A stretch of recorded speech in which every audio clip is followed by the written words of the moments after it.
Evan is 14 years old, and he knows something his father doesn't. The thought thrills him, amazes him, scares him. There is something his father doesn't know, something the owner of one of the most profitable mines in all of Seattle doesn't know. His father manages his workers with an iron fist. No, not an iron fist, brass knuckles. He calls them maggots, groveling maggots. He's about to discover he's wrong. They're more than maggots, much more. They're men, and men working together can bring change. One of these men is inspiring others to take their lives back.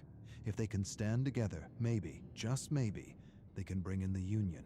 With the union, they'll have rights, more than rights. They'll have dignity, freedom, time to spend with their friends, time to spend with their family, time to be human.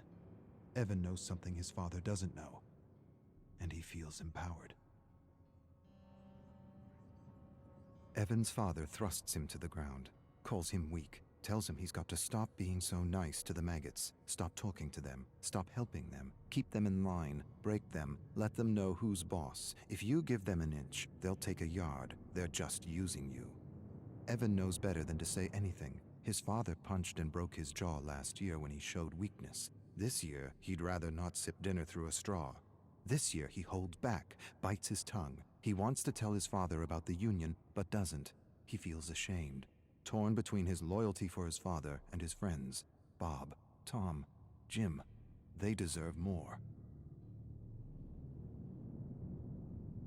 Evan enjoys creating something from nothing. He's not an artist, but he enjoys sketching, and he hides his sketches from his father. His father forbids sketching. Sketching is for weaklings, vagabonds, gypsies. He wants Evan to do worthy things.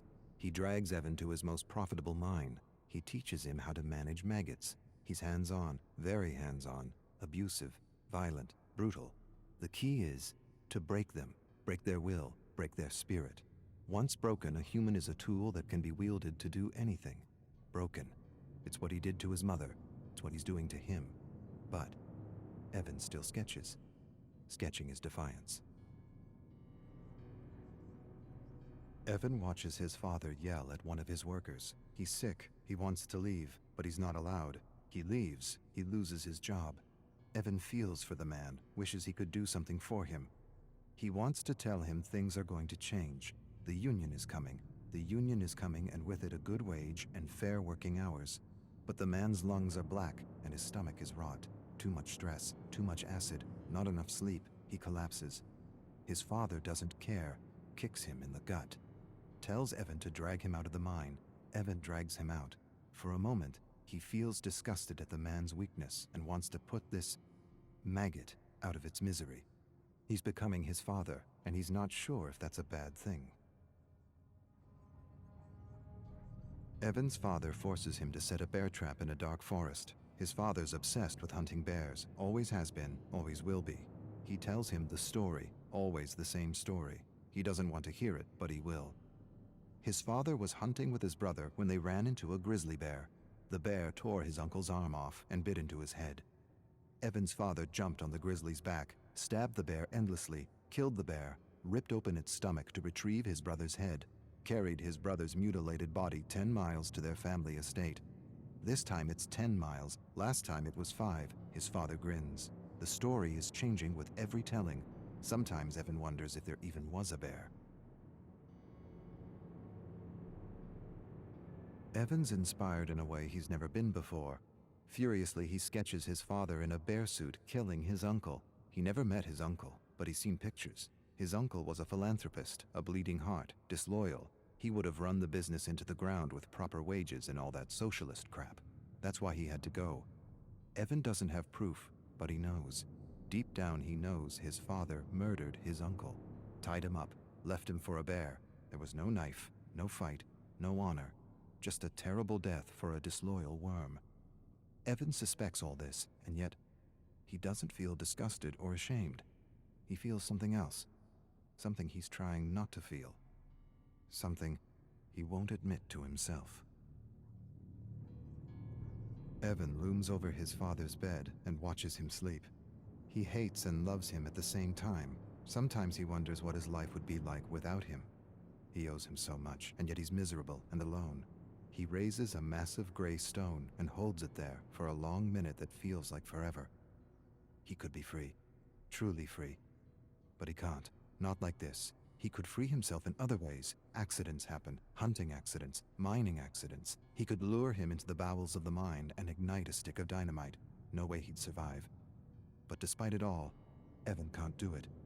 His love is bigger than his hate. He owes him too much. Evan sketches his father in a bear suit drowning his mother. He never believed his father's story. Something didn't feel right. His eyes, his grin, his lack of empathy. She was pulled into a current and never seen again. His mother. She was beautiful. Blonde hair, blue eyes, fun, full of compassion. His opposite. She didn't just go out to swim one morning and never come back. She was getting in his way, and no one gets in his way. Not even family. Especially not family. Obedience or death. Evan's tired of obedience. Yes, he's loyal to his father, but he's also loyal to his friends. They talk to him, encourage him, think he's a great artist. He has friends. He's never really had a friend. His father wouldn't allow it. Waste of time. They're using you. Yes, he's loyal to his father, but he's also loyal to his friends. They deserve better.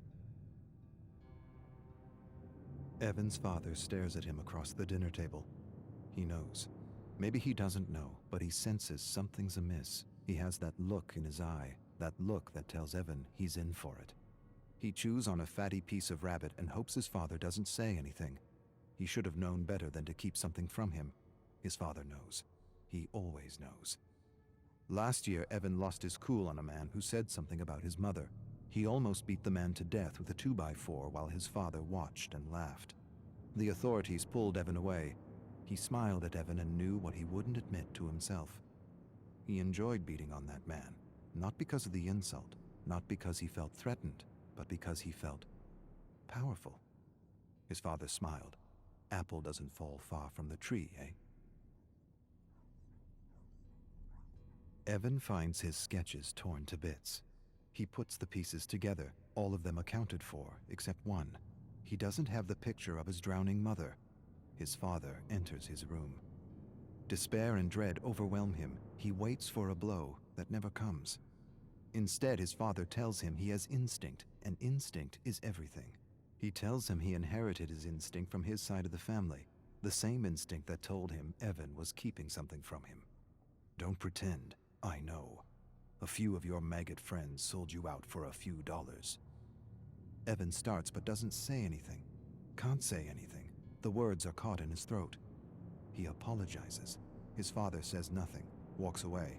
Evan follows him to his bedroom where he sees the picture of his dying mother, framed above the bed. His father tells Evan he will learn a lesson tomorrow, one he hopes he understands. Evan stares at his father and feels hate. Hate for the maggots who betrayed him, and for his father, respect. No, not respect. Admiration.